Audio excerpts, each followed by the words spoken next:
doa dimulai.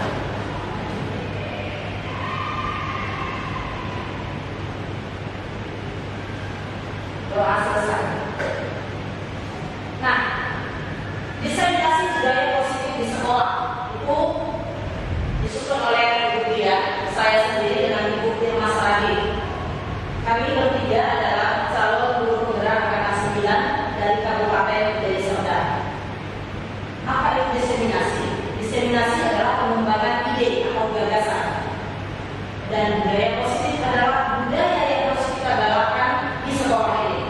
Selama ini budaya positif itu turun dari atasan ke bawah. Tapi ini harus sebaliknya, dari bawah naik ke atas. Sekarang kita mau merubah mindset. Nah, bagaimana merubah mindset itu? Kita lihat nanti berikutnya. Silakan. Nah, disiplin positif. Tujuan kita adalah disiplin positif. Bagaimana disiplin adalah belajar kontrol diri dengan menggali potensi diri siswa. Saya tadi dari bawah ke atas ya. Potensi diri siswa agar tercapai tujuan kuliah, yaitu sesuatu yang menjadikan seseorang yang kita inginkan berdasarkan nilai-nilai yang kita hargai bersama, dan nilai-nilai ini diakui secara universal, bukan karena perorangan. Selama ini kita sebagai pusat salah dalam arti kita merasa mampu mengontrol siswa. Itu adalah persepsi yang salah, dan sebenarnya adalah siswa sendiri yang mampu mengontrol dirinya sendiri. Kenapa dia mampu mengontrol? Nanti kita lihat ada motivasi dari dalam dirinya. Oke, lanjut Bu. Disiplin positif. Apa itu disiplin positif? Yang pertama, mengajarkan siswa untuk bertanggung jawab apa yang telah mereka lakukan tanpa menyalahkan atau mempermalukan mereka. Selama ini kita sering jadi penghukum bagi siswa tanpa kita sadari. Tapi melalui disiplin positif, nanti siswa itu sendiri nanti yang akan membuat disiplin positif atas kesepakatan mereka, dan mereka tidak lagi kita salahkan, tapi mereka bisa ada tumbuh kesadaran dalam diri mereka sendiri. Nah, disiplin positif itu membangun rasa percaya diri dan harga diri siswa dalam belajar untuk membedakan mana yang benar, mana yang salah. Secara tidak langsung, disiplin positif itu membangun rasa percaya diri mereka. Mereka tahu membedakan mana yang benar, mana yang tidak. Kemudian disiplin positif itu juga menghormati murid, ya, merupakan cara menanamkan kedisiplinan tanpa merendahkan. Selama ini kita sering mereka bodoh, sementara kita yang bodoh, bukan mereka yang bodoh, ya. Nah, miskonsepsi selama ini adalah ini yang terjadi di banyak sekolah, termasuk Citra Budaya. Sesuatu yang dilakukan seseorang di sini adalah kita sebagai guru, atasan, pemimpin yayasan, kepada orang lain, siswa agar patuh, sehingga disiplin itu identik dengan ketidaknyamanan. Siswa-siswa merasa tidak nyaman, mereka merasa tidak dihargai, atau mencapai suatu tujuan yang jelek. Maaf ya, identik dengan ketidaknyamanan, bukan dengan apa yang kita hargai atau pencapaian suatu tujuan yang mulia. Jadi selama ini pengakuan di kelas itu bisa perhatikan yang di belakang. Itu sebenarnya yang membuat ketidaknyamanan siswa. Kalau itu turun dari kita, turun dari guru, turun dari yayasan, turun dari kepala sekolah. Oke, selanjutnya itu.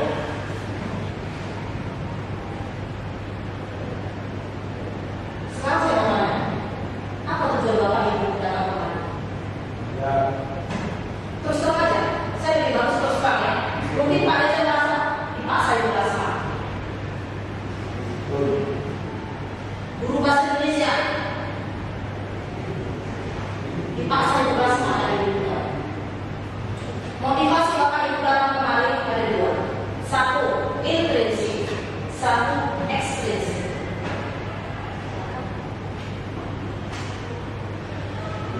Kenapa? Pakai motivasi ekstrinsik. Kenapa Bapak ada di sini? Satu, yang pertama, ingin mendapatkan kompensasi dari atasan. Kedua, takut mendapat hukuman. Ketiga, ingin memperoleh hadiah.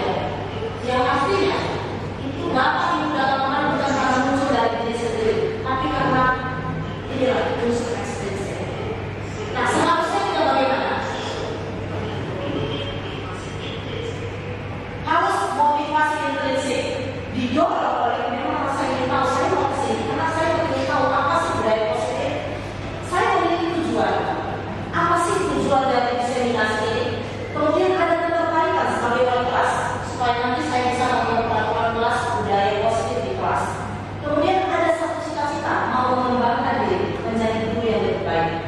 Ya, biasanya pertanyaan yang muncul adalah saya akan menjadi orang seperti apa jika saya hadir di sini. Itulah kalau memang dari intrinsik. Nah, kebanyakan anak-anak kita yang datang ke sekolah itu kebanyakan karena ini. Mengumpulkan PR karena apa? Karena ini. Datang tepat waktu tidak terlambat karena ini. Tugas kita sebagai guru mendorong anak-anak ini yang motivasi ekstrinsi tadi berubah menjadi intrinsik. Silakan. Selama ini kita sering memberikan hadiah. Selama ini kita sering merasa saya dikasih hadiah. Oke, makanya saya bekerja lebih baik lagi. Itu motivasi apa? Ekstrinsi. Nah, ternyata menurut pakar psikolog, hadiah itu membuat kegagalan. Hadiah itu tidak berhasil membentuk karakter orang menjadi positif. Kenapa? Penghargaan itu menghukum. Penghargaan menghukum mereka yang tidak mendapatkan penghargaan. Pernah nggak kita melihat anak-anak yang tidak mendapat ranking 1 dia dapat ranking terakhir? Pernah nggak kita mengetahui isi hati mereka? Pernah nggak kita merasakan bagaimana keluhan mereka? Kalau mereka tidak dapat ranking 1, tidak dapat ranking 2 atau ranking 3, melainkan ranking terakhir. Makanya saat ini ranking pemerintah langsung ranking yang ditiadakan karena ini alasannya. Oke, kemudian penghargaan itu tidak efektif. Jika saya mengharapkan suatu penghargaan dan tidak mendapatkannya, maka saya akan kecewa. Benar kan? Kita akan kecewa kalau kita tidak berhasil untuk mendapatkan itu. Oke, kemudian penghargaan itu untuk jangka pendek, bukan jangka panjang. Oke, saya lakukan itu, saya dapat itu. Otomatis saya jangka pendek kan? Tapi ketika penghargaan itu tidak berarti nilainya bagi kita, mau nggak kita berusaha? Tidak. Jadi untuk jangka panjang itu tidak efektif. Oke, kemudian penghargaan itu merusak hubungan. Hubungan siapa? Hubungan yang berhasil dengan yang tidak berhasil. Hubungan antara orang tua dengan anak. Anak akan dicampur orang tua, anak akan dihakimi orang tua di rumah. Pernah nggak kita sadar itu? Tidak pernah. Tapi mulai hari ini ya, coba kita berubah mindset kita bahwa penghargaan itu ternyata merusak hubungan dan penghargaan itu mengurangi ketepatan. Silakan Ibu. Sekarang saya mau bertanya kepada Bapak Ibu. Bisa sebagai seorang guru saat Anda hadir mengajar di kelas tepat waktu 7.15, motivasi apa yang mendasari tindakan itu? Terus terang, saya datang sebelum 7.15 yang pertama karena saya tidak mau lupa di mana sini. Sekarang saya tanya Bapak Ibu.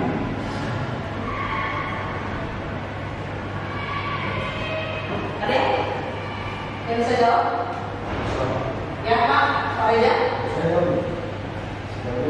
dulu saat menjadi kelas waktu kesehatan dan silakan berdiri Pak. Lebih kuat suaranya. motivasi yang mendasari adalah semangat dari diri sendiri. Karena saya memang dari awal cita-cita itu Indonesia Maju terkhusus guru seni.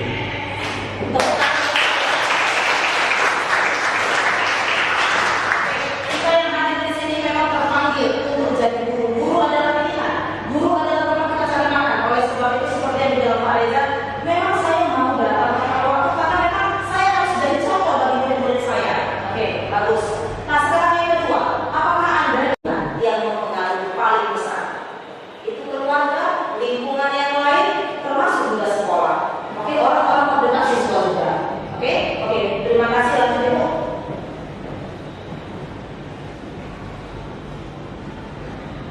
Nah, budaya positif itu dilahirkan dari nilai-nilai kebajikan universal. Dalam pengambilan suatu keputusan, seringkali kita bersinggungan dengan prinsip-prinsip etika.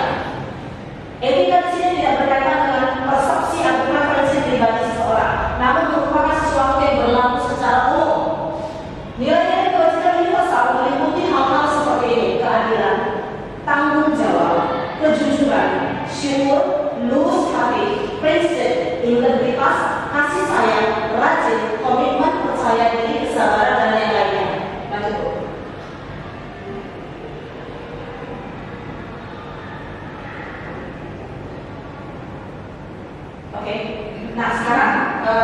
untuk lebih memahami tentang unsur-unsur kebajikan tadi, saya kasih buat pertanyaan pemantik.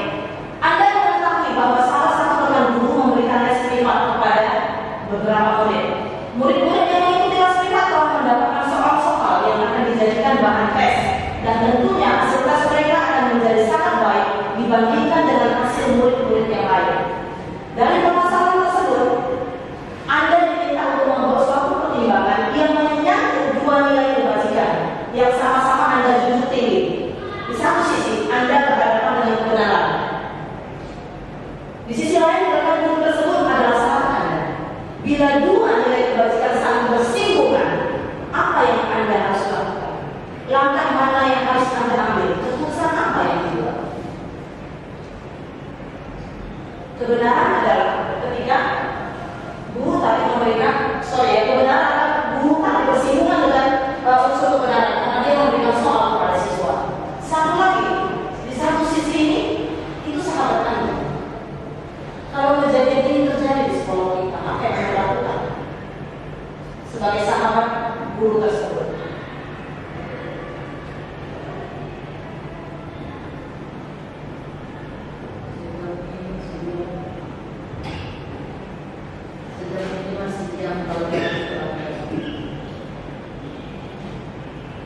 Ini dulu pernah terjadi di sekolah kita. Ya Bu, silakan. Kalau saya pribadi namanya sahabat, kita mau dia melakukan sesuatu yang baik. Ya, ini niatan kita sudah tidak baik. Jadi kalau sebagai sahabat kita niatnya dua itulah artinya kita bukan sahabat dia. Jadi itu sih. Jadi kalau saya akan berusaha membuktikan yang kamu lakukan itu tidak pas. Berarti yang pertama yang dilakukan adalah menegur sahabat, kemudian yang kedua baru kepada kepala sekolah. Ini maksudnya sih dulu. Karena kalau sudah bersinggungan dengan kebenaran, berarti kan kita harus berhadapan dengan yang di atas kita. Berarti sahabat dulu kita nasihati, kemudian kita lanjutkan ke, kalau tidak berubah kita lanjutkan ke kepala sekolah. Oke, terima kasih Bu. Ya. Nah, ini adalah contoh-contoh nilai yang saling sering bersinggungan. Kita harus pilih yang mana. Oke? Tapi pada dasarnya yang benar itu adalah menurut saya ya. Yang kita anggap benar adalah yang pertama kebenaran dulu. Kebenaran itu baru nilai-nilai yang berikutnya, nilai-nilai yang lain. Oke, lanjut dulu.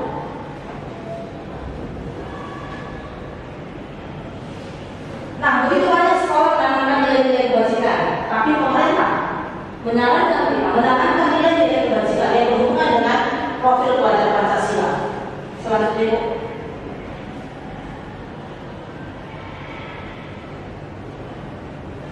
Oke, kesepakatan kelas sama seperti itu. Itu peraturan. Ini kesepakatan. Mana yang lebih akan dituruti murid? Kesepakatan atau peraturan? Coba bersama lagi slide berikutnya.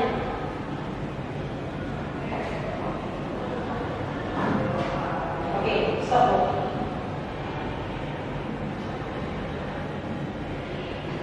Metamorfosis budaya positif. Dari mana budaya positif itu lahir?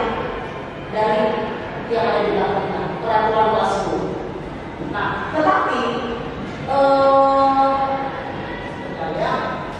dari peraturan kelas ini kalau namanya peraturan, otomatis ada konsekuensi, ada hukuman di balik ini semua. Kalau kita melanggar ini, ya kan? Ada istilahnya siswa itu tidak hanya membuat peraturan, tapi di balik peraturan ini ada sanksi. Nah, sanksi ini lagi yang berbenturan. Coba satu lagi, Bu. Ya, enggak. Seterusnya habis ya. Oke. Ini adalah peraturan, ini adalah keyakinan. Mana yang lebih indah? Selalu kembalikan buku ke tempatnya. Sementara di keyakinan kelas, belajarlah bertanggung jawab. Dilarang mengganggu teman. Keyakinan kelas menghormati orang lain. Nah, kebanyakan di peraturan itu menggunakan kata-kata yang bermakna negatif.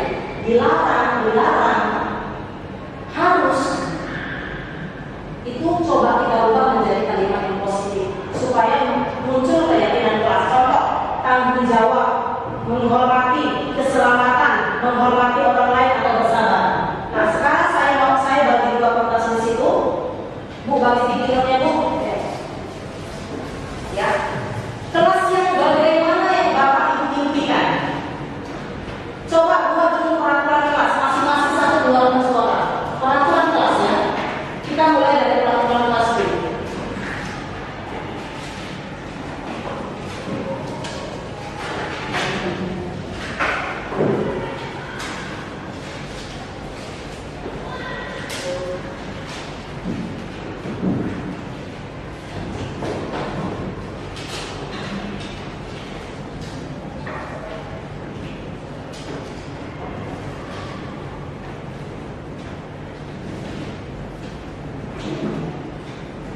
Contoh peraturan kelas, contoh ya Bu ya. Biasanya yang ada di kelas-kelas dilarang ribut, kerjakan PR tepat waktu, tidak boleh mengganggu teman. Itu aja silakan ditulis masing-masing satu. Ditandakan di situ. Di bagian apa sih Bu? Nanti kita lihat lahirnya supaya budaya positif itu dari mana.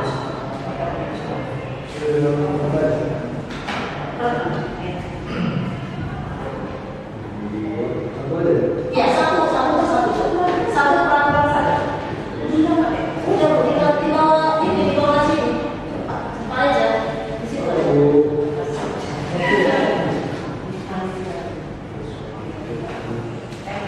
Iya, boleh. Judulnya peraturan kelas.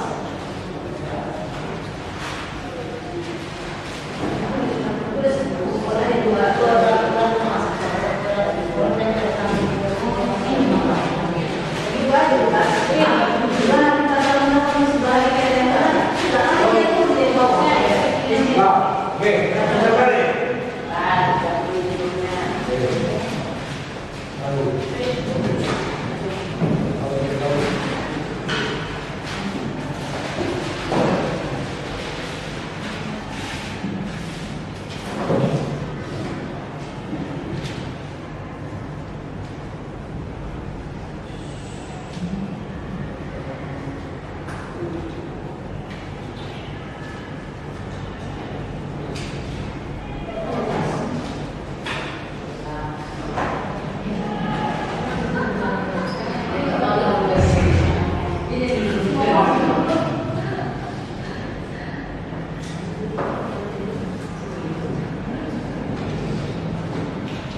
Terima kasih Bapak Ibu sudah menuliskan peraturan kelas. Nah, dari peraturan kelas ini kita akan menciptakan keyakinan kelas yang diyakini bersama-sama. Nah, ini kan semua dari siswa.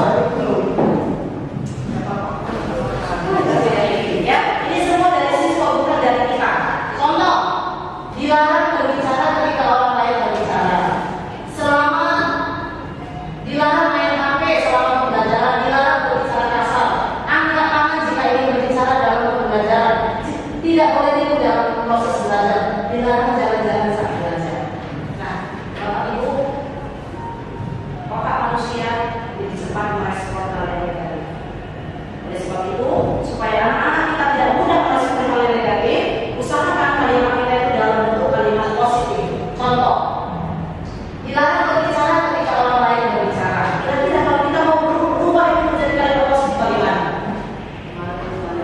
Menghargai cara orang lain. Saling menghargai.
Menjaga ketertiban, ya kan, menjaga ketertiban.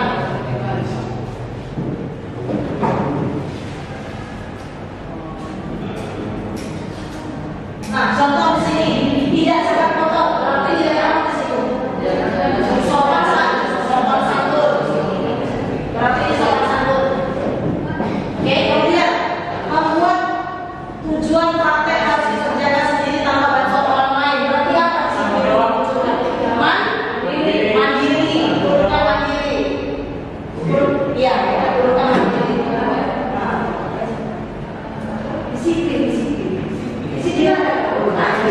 Iya, ada. Di sini ada lain soal disiplin. Dilarang membuang sampah sembarangan, tapi yes, kebersihan, ya.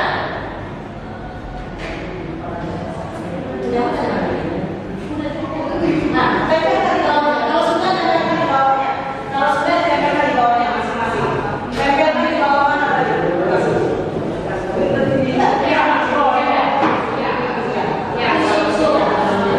Ini punya bekas tapi itu apa? Ini Itu siapa? Guys. Yang ada di sudah.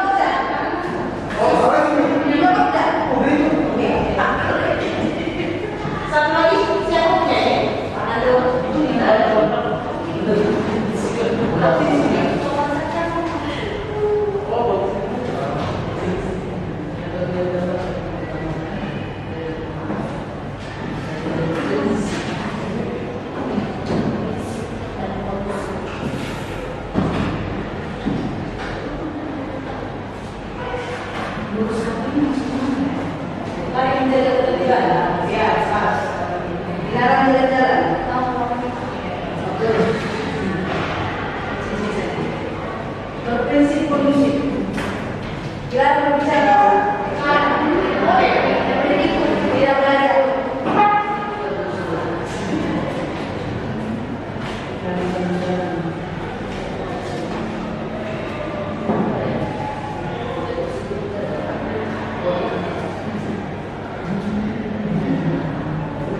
Oke, Bapak Ibu, jadi di sini ada 5 ya. Saya akan bacakan.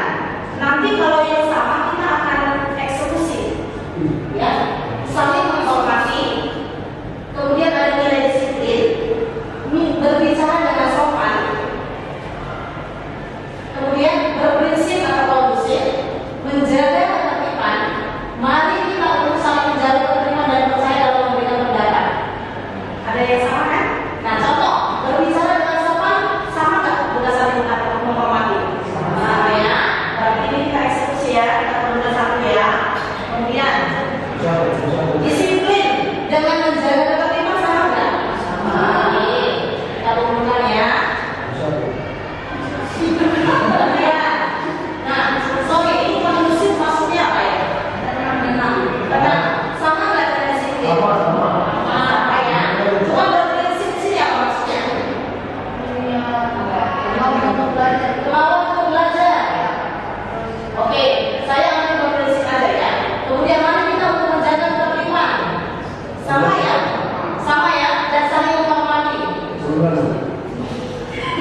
Oke, berarti di sini ada 3. Ada 3. Yang pertama, saling menghormati, disiplin, berprinsip kondusif. Nanti ketiga ini harus disepakati semua siswa. Kemudian kita membuat satu kalimat yang mudah untuk diingat. Satu kalimat dengan menggabungkan ketiga ini. Kami siswa-siswi SMP Cinta Budaya akan saling menghormati, menjaga kedisiplinan, dan memiliki prinsip. Inilah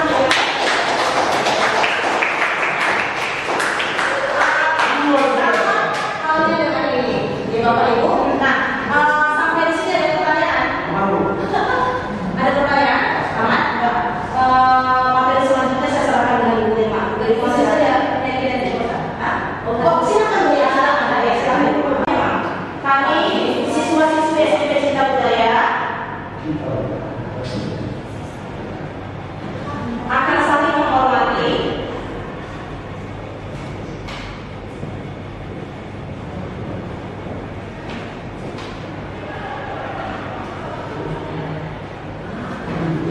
menjaga kedisiplinan, dan memiliki prinsip.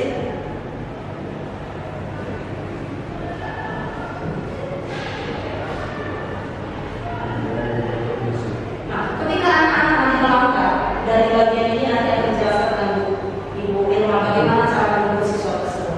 Nah, materi selanjutnya saya serahkan kepada Ibu Irma. Silakan Ibu.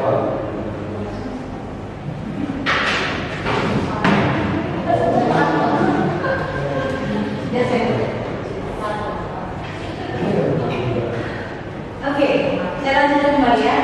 Jadi ini lanjutannya. Kadang-kadang kita lihat anak nanti, kenapa mereka melanggar disiplin? Kenapa mereka tidak melakukan yang sesuai dengan keinginan kita? Kenapa mereka seperti susah diatur gitu? Jadi menurut William Glasser, latar belakangnya tadi adalah kebutuhan dasar manusia. Ya, jadi nanti kita harus tahu dulu kira-kira kebutuhan dasar manusia itu apa. Yang pertama di sini ya, bertahan hidup. Di sini kebutuhan fisiologis seperti kita tahu, yaitu kesehatan, rumah, makanan. Dan ada juga kebutuhan biologis. Di sini anak-anak muda ya pasti kita masuk ke sini aja lah dulu ya. Lanjut. Kebutuhan kedua adalah kebutuhan penguasaan, pengakuan atas kemampuan. Di sini nampak itu biasanya keinginan untuk dianggap berharga, diakui atas prestasi dan keterampilannya, didengarkan, perasaan memiliki harga diri, dianggap harga dirinya ada dalam diri ya, lalu didengarkan, ingin menjadi pemimpin, dan biasanya rapi, sistematis, dan selalu ingin mencapai yang terbaik. Di sini adalah ciri-ciri dia memiliki kebutuhan penguasaan. Lalu yang ketiga, kebutuhan kesenangan, kebutuhan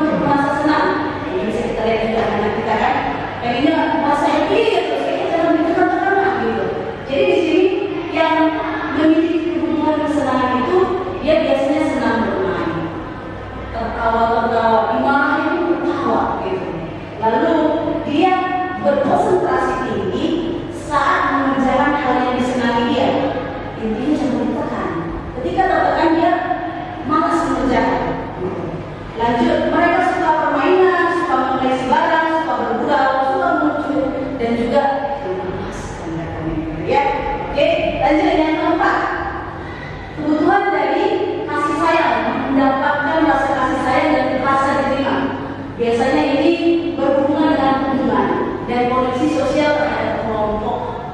Ya, dia di sini ingin disukai dan diterima oleh lingkungannya dan belajar karena suka pada gurunya dan juga suka bekerja dalam kelompok. Itu dia ya kasih sayang. Lalu yang kelima ini terakhir ya, kebebasan, kebutuhan akan pilihan. Jadi ketika diberikan pilihan, ya anak-anak itu merasa aku kan harus memilih apa, aku nggak suka di kasar-kasar nomor A, B, C, D gitu. Maunya kasih pilihan. Kamu mau yang A atau yang B?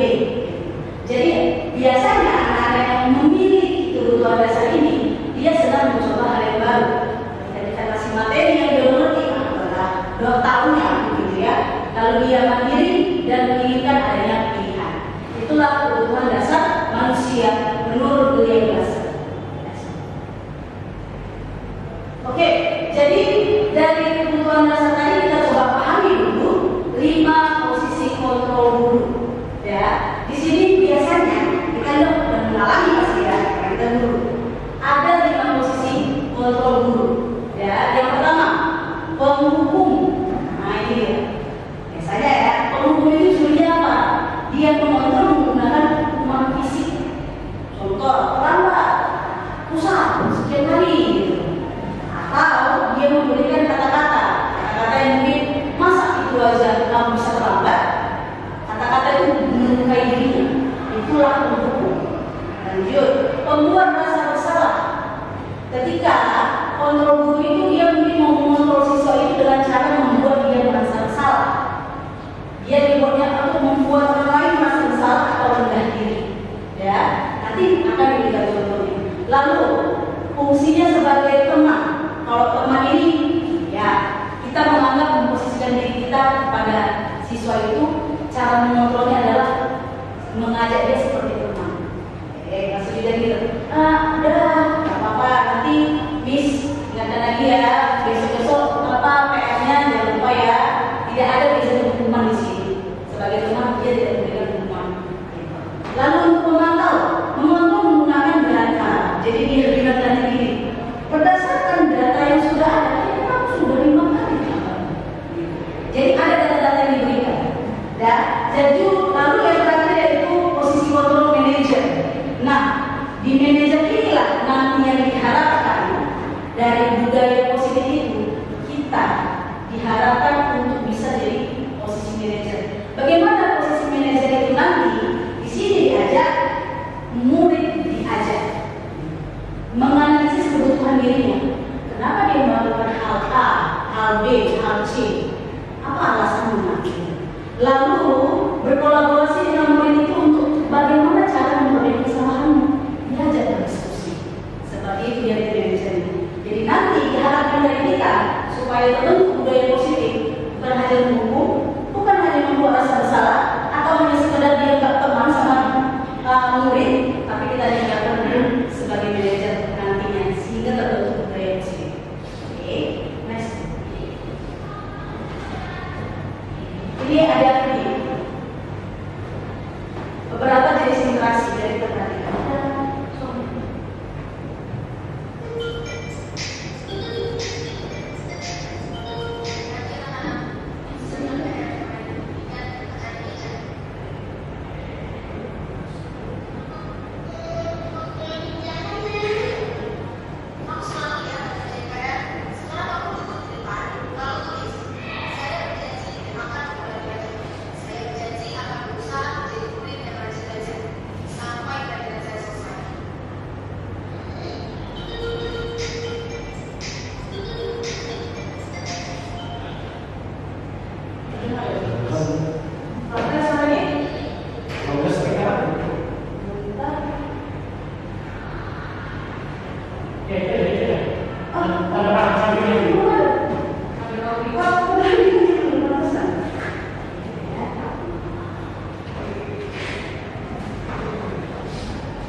jarak.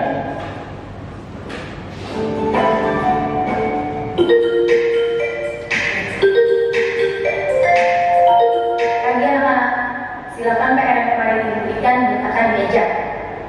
Anton, kamu sudah mengerjakan belum? Belum mengerjakan saya, Bu. Kamu selalu ya mengerjain PR.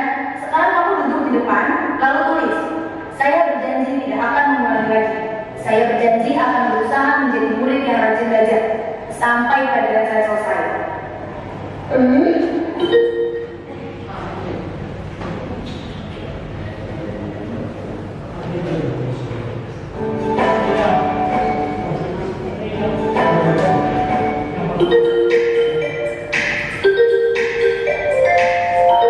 Pagi anak-anak, silakan PR yang kemarin diberikan diletakkan di meja. Anton, kamu sudah mengerjakan belum? Belum mengerjakan saya, Bu. Kamu selalu ya mengerjain PR. Sekarang kamu duduk di depan, lalu tulis. Saya berjanji tidak akan mengulangi lagi. Saya berjanji akan berusaha menjadi murid yang rajin belajar sampai pelajaran saya selesai.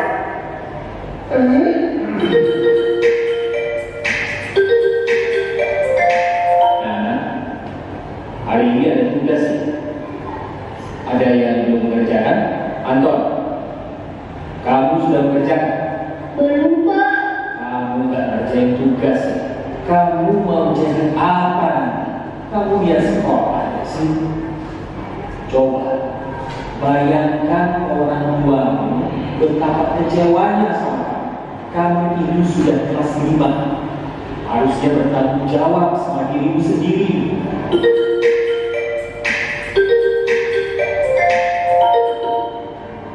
Maaf, Bu. Saya terlambat. Ya udah, nanti jangan diulangi lagi ya. Kalau kamu rajin, ibu senang lihatnya.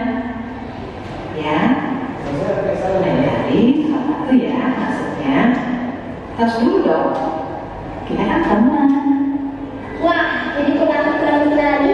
Apa ya?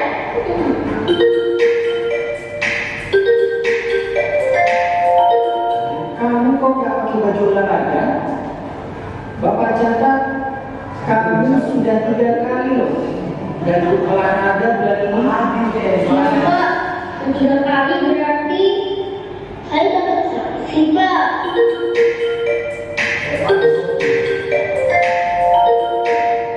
Ini, Bu, saya mengumpulkan tugas. Iya, Bu. Saya kalau sore belajar ibu jaga baru. Besok tak kerjain tugas. Kira-kira nih, apa yang bisa kamu perbaiki supaya kamu bisa mengerjakan tugas tepat waktu? Coba, kapan biasanya kamu membantu ibu jualan? Jam 6 sampai jam 8, Bu. Bagaimana kalau kamu membuat jadwal? Kapan kamu akan mengerjakan tugas? Oh gitu ya, Bu. Ya, coba deh, Bu. Terima kasih, Bu. Oke, ya. Jadi bisa kita diskusi ya. Jadi menurut Bapak Ibu semuanya, apa perbedaan antara guru yang pertama A, B, masih ingat ya tadi ya? Masih ingat ya. Perbedaan antara guru A, B, C, dan D dalam menuntut murid. Dan dalam keseharian kita, saya termasuk guru yang mana nih? Gitu. Apa yang saya perbaiki? Oke, kira-kira ada berapa yang kira-kira ada bisa dilakukan?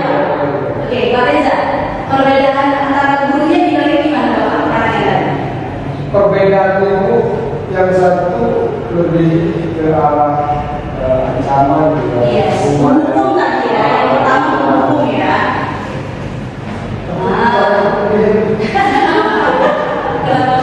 Yang lebih tadi yang konsisten itu ya. Iya. Yang konsisten ya.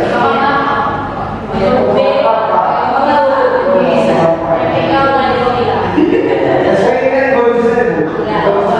Ah ya, di sini ada Konsisten saya kayaknya kurang teman. Karena sama juga seperti lebih zaman juga ya. Kan tentang orang tua ya. Yang konsisten itu orang tua. Kalau masalah yang menuju itu teman ya tadi, ngajak teman. Tidak ada yang cuma menjadi orang tua menunggu. Oh iya, cuma rasa bersalah ya. Membuat rasa bersalah. Saya rasa sih kurang bagus juga. Iya, dia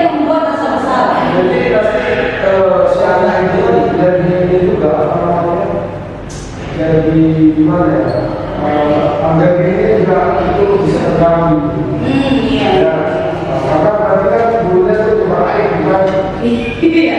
Semua semuanya tidak ada. Iya, itu kan kalau sulit, itu konsisten juga. Iya. Kalau yang konsisten itu yang agak canggih tadi. Terakhir ya. Sebagai teman. Oh, Bapak sebagai teman pernah sedikit ya. Besok bisa terasa lagi katanya. Apa juga? Karena harus gitu belajar. Iya, berarti Bapak salah satu yang melakukan sebagai teman. Siswa itu kan mengalami pendekatan itu secara teman supaya orang itu lebih mau belajar itu. Karena kan ini apa namanya siswa kita terlalu jarang kan nah itu disediakan juga. Apalagi kalau pertanyaan dia. Nah, jadi kan tadi situ positif kan yang kita bahas. Jadi kita kasih aja yang baik-baik supaya nanti kan gini, dengan kita kasih yang positif seperti itu, nanti masyarakat bisa mengeluarkannya. Nanti dia harus sendiri. Iya, iya. Bapak berharap seperti itu ya? Iya, sampai dia merasa sendiri. Saya kalau pendengaran ini, jadi ada yang salah daripada diri saya. Itu harapan kita ya? Iya. Akhirnya motivasi intrinsiknya yang muncul ketika kita sudah bertemu sama dia. Karena ada sesuatu yang kita merasa kita harus menunjukkan dia besar. Bisa tidak mengembalikan kata-kata misalnya, paten kali ya, padahal dia tahu itu salah. Paten kali yang membuat dia itu. Baik, terima kasih. Berarti Pak Reza di sini dia lebih cenderung sebagai teman ya? Dia bagus. Ada kira-kira dari yang lainnya? Oh, tidak ada berarti ya? Oke, kalau ditanya saya sendiri, mungkin Pak Reza gini, awalnya sebagai teman untuk bisa mendorong anak tersebut, tapi tetap selaku kita guru mengingatkan juga mencari tahu apa sih masalahnya, kenapa mereka bisa seperti itu, nah kita cari solusinya bersama-sama. Ya, berarti dari sini bisa kita berkembang dari teman dulu akhirnya bergerak ke arah manajer. Tetap kita harapkan gimana sih cara kamu mencari solusinya buat mereka memotivasi dirinya sendiri. Berarti kita beralih lagi ke keyakinan kelas. Akhirnya motivasinya dari keyakinan yang sudah didapatkan di kelas, ingatkan ada di situ. Baik, jadi menuju ke arah manajer tadi, ketika menjumpai beberapa kasus, kan kita caranya mendialogkan seperti manajer. Jadi bagaimana menangani secara manajer tadi? Kita bisa menggunakan segitiga restitusi. Dan segitiga restitusi itu ada 3. Silakan Om. Yang pertama, kan ada 3 di sini. Pertama, menstabilkan identitas. Baru ini menstabilkan identitas. Guru besar apa guru? Apa ini? Validasi tindakan yang salah, lalu menanyakan keyakinan. 3 poin ini yang kita coba harapkan nanti bagaimana mewujudkan identitas sebagai manajer. Oke, masuk. Yes.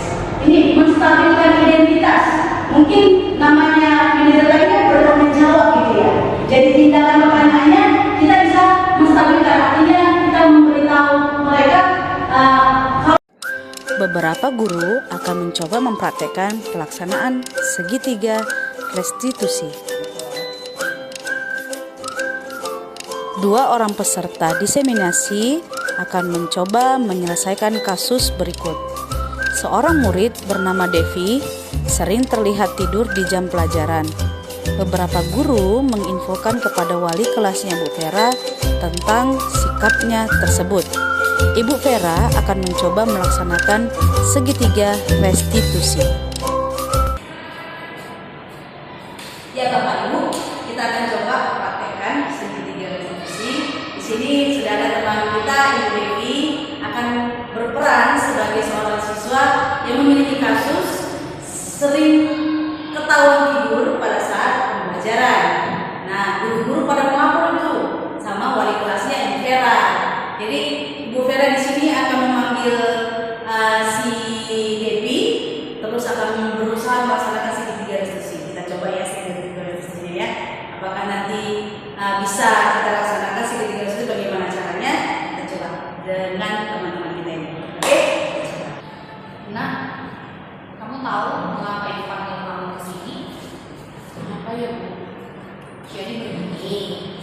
ada laporan dari guru mata pelajaran lain, katanya kamu selalu tidur di dalam kelas. Apa benar seperti itu? Enggak pernah itu, saya nggak pernah tidur di kelas. Tidak pernah tidur di kelas. Tapi saya mendapatkan laporan guru itu lebih dari 1 minggu. Enggak, Bu. Saya cuma kadang ngantuk aja, tapi nggak tidur. Jadi begini ya, ngantuk itu memang manusiawi, ya kan? Tidur juga manusiawi. Apalagi kalau kamu itu mungkin kelelahan di rumah, mungkin kamu terlalu semangat belajar ya kan? Pada malam hari, hingga pagi hari kamu bisa ngantuk di kelas. Kalau benar seperti itu, Sebenarnya Bu, banyak tugas dari guru-guru. Kadang saya juga bisa ngerjainnya, Bu. Makanya aku sih ibu saya nonton drama Korea. jadi kamu selama ini nanti di kelas itu, karena kamu sering nonton Korea hingga larut malam, betul kan? Iya, karena kalau mau nontonnya stop, ingin nonton lagi gitu. Jadi kadang kelupaan tidur udahlah nanti aja gitu. Kamu tahu nggak? Tidak. Kamu tahu tidak keyakinan bumi? Kamu tahu nggak kalau tindakan itu? Kamu tahu tidak tindakan itu benar? Menurutmu tindakan kamu sudah benar? Menurutmu tindakan itu sudah benar? Saya tahu tidak benar. Tidak benar. Lalu kamu ingat tidak apa kesepakatan kita dengan Yang harus fokus setiap pembelajaran. Iya benar, punya keyakinan dan kesepakatan untuk fokus di dalam kelas, belajar. Lalu berikan surat banyak solusi. Gimana besok ini kamu supaya kamu bisa lebih baik lagi. Jadi gimana solusinya buat kamu nanti untuk besok kamu menjadi siswa yang lebih baik lagi. Jadi saya nontonnya nggak boleh sampai larut malam. Iya, benar sekali. Selain kamu kalau bisa pilih waktu di saat libur sekolah.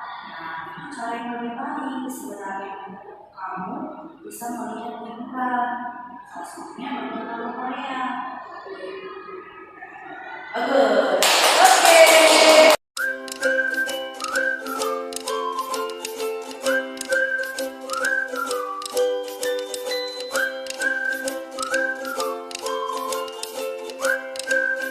Ini kita akan mencoba membuat kesepakatan kelas, ya, di mana kesepakatan kelas itu adalah kesepakatan kita bersama, yang tujuannya apa? Menciptakan kelas impian yang kayak bayangkan selama ini, wah saya pengen kelasnya seperti bersih, tidak ribut dan lain sebagainya. Jadi dari sini kita akan coba buat kesepakatan kelas, ya. Nah, dari kesepakatan kelas ini berbeda yang pasti dengan peraturan, ya. Kesepakatan kelas ya khusus kelas kita, apa yang diperlukan oleh kelas kita. Kalau peraturan sekolah ya beda lagi. Oke, jadi sebelum menuju ke sini, kira-kira kelas impian seperti apa yang kalian inginkan? Nah, kalian silakan berdiskusi di dalam kelompok masing-masing yang sudah Miss tentukan. Nanti Miss akan berikan kertas ini, kertas pandunya. Silakan kalian berimajinasi kelas impian seperti apa yang kalian inginkan. Tuliskan di kertas ini, diskusi bersama teman. Oke, Miss bagikan ya.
kelas kalian seperti apa, dapat kita yakini bahwa untuk mencapai kelas impian kita itu kita membutuhkan yang namanya sikap yang saling menghargai, menjaga kebersihan, menjaga ketertiban supaya jangan bising kelasnya ketika belajar.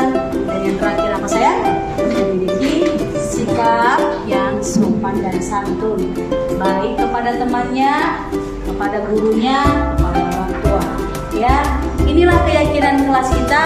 Mudah-mudahan bisa kita yakini di dalam hati masing-masing. Ingat, ini kesepakatan bersama.